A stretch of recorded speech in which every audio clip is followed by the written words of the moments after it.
Most people will tell you they don't care what other people wear. But here's the thing, they're lying. Or at least their brains are lying.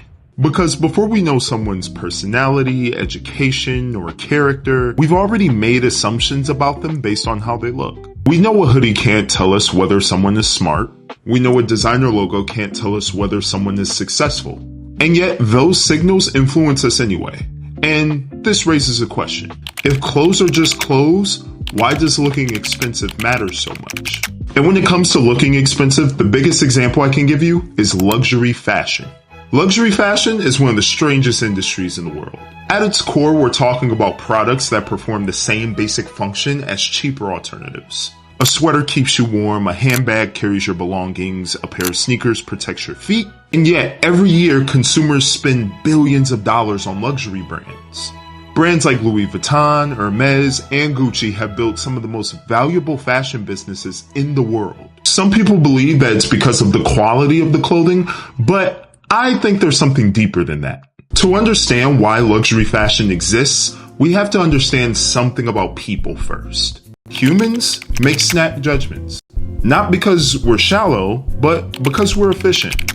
Robert Cialdini breaks this down in his book Influence. We can't be expected to recognize or analyze every single person that we come across. We simply don't have the time or the energy for it.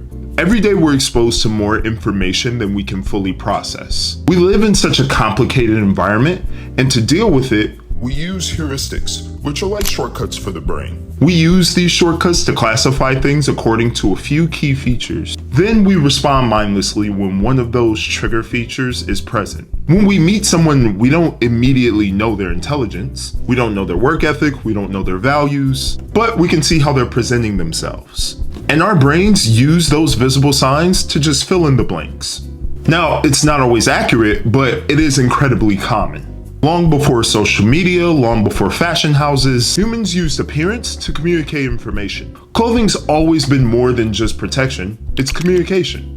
Actually, one of the oldest functions of clothing was signaling social ranking. In ancient civilizations like ancient Egypt and ancient Rome, certain fabrics, dyes, and jewelry were reserved for the elite.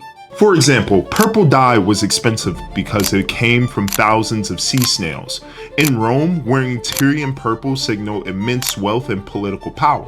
During the Middle Ages, European kingdoms passed sumptuary laws that literally regulated who could wear certain materials, colors, and furs. The goal wasn't fashion as we think of it today. It was social leverage. People could instantly see where you stood in the hierarchy. Now, what's interesting today is that psychology hasn't changed as much as people think. It's just that the signals are different.